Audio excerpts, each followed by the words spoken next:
মা দেখো আমার নাচের ভিডিওটা কি ভালো হয়েছে। কে? কই কই দেখি দেখি।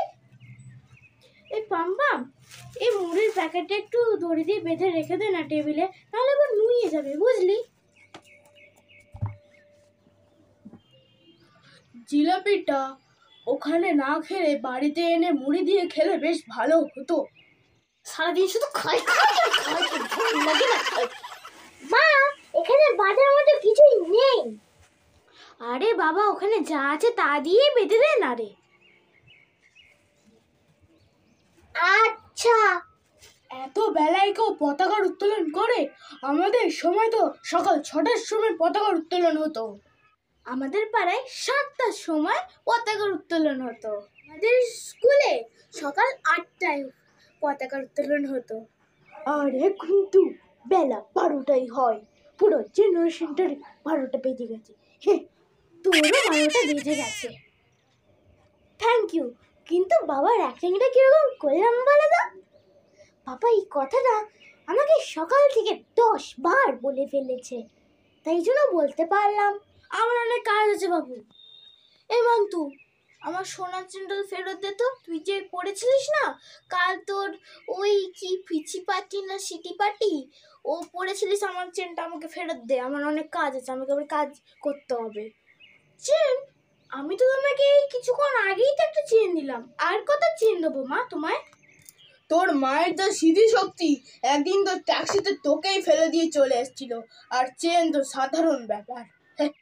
আচ্ছা, আমি ভুলে গেছিলাম। আমার হাতে এত এক গাদা ব্যাগ ছিল বলে তোমাকে বলেছিলাম যে মেয়েটাকে নিয়ে এসো তো, আর তুমি কি করেছো? ভুলে মেয়েটাকে গাড়িতে ফেলেই চলে এসছো।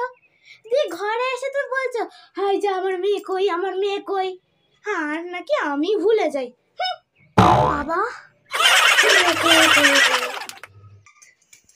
ফেরত দে, না হলে না তোর কানের গোড়া লাল করে দেবো। ফেরত দে বলছি। আরে বলছি তো দিয়ে দিয়েছি, তুমি একটা বাতি জেনার জন্য তুমি আমার মারছো। আহারে মেয়েটাকে মেরো না, আহারে মেরো না, মেরো না, মেরো না, বাচ্চা মেয়ে, ভুল হয়ে গেছে, ছেড়ে দাও না, ছেড়ে দাও। আরে তোমার দেয়া সেই চেনটা। ও, সেই বাঁশবাগানের চেনটা। তোমরা বাঁশবাগানে কেন গিয়েছিলে? ওই চেনটা তোর মাকে প্রথমবার দেখা করার সময় দিয়েছিলাম। মা, বাবা, তোমাদের লাভ ম্যারেজ আর তোমরা ডেটেও গিয়েছিলে? একটা কফি শপে যায় বা চায়ের দোকানে, তোমরা বাঁশবাগানে গেছিলে? বাঁশবাগানে কে যায়? ওখানে সব ইয়ে করতে যায়। ইয়ে মানে? আরে বাবা, 2 নম্বর 2 নম্বর। আচ্ছা ছাড়ো এইসব। আচ্ছা বাবা, বলো তো তোমরা ডেটে গিয়ে কি করছিলে? তোর মা তো আমি স্নান করাচ্ছিল। ঠিক করে বলো তো। আরে তোর বাবা ওই ইয়ের মধ্যে একদম হোঁচটকে ইয়েতে পড়ে গেছিল। কি আর বলবো, সামনে একটা ডোবা ছিল, তাই জন্য ডোবাতে নামিয়ে ভালো করে ঘষে ঘষে চান করাতে হয়েছে। কি আর বলবো, কি দুর্গন্ধই না ছাড়ছিল। বাবা, ইয়েতে পড়ে গেলে কেমন লাগে? এত কিছুর পরেও তুমি বাবাকে বিয়ে করলে মা? তোমার বাবা না খুব রোম্যান্টিক করে কবিতা লিখতো আর ছড়াও লিখতো আর কি, তাই আর কি বিয়ে করে নিয়েছিলাম। How romantic. মা, বাবার লেখার একটা কবিতা শোনাও না। আরে শোন, আতা গাছে তোতা পাখি, ডালিম গাছে মৌ, আমি তোমার বর হব, তুমি আমার বউ। হ্যাঁ, এটা ভালো। আরে হ্যাঁ, এটাই আমার ফেভারিট। মা, আমি একটা বলবো, আমি একটা। যখন আসছে রে, আমি ঠিক খাবো পারে। দিদি তোর পায়ে ধরি, প্রজেক্টটা আমার দে না করে। কি?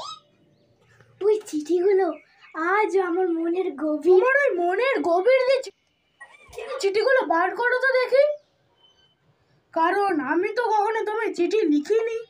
কি? তাহলে তুমি আমার চিঠিওয়ালা নয়? আমি কি জানি। তাহলে তুমি কে? আমি ভারতীয়। তো করছো? ভারতে? না, আমার বাড়িতে।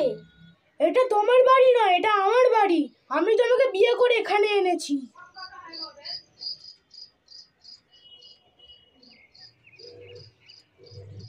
কি আর করা যাবে, যা হয়ে গেছে তা নিয়ে মানিয়েই আর এগিয়ে যেতে হবে।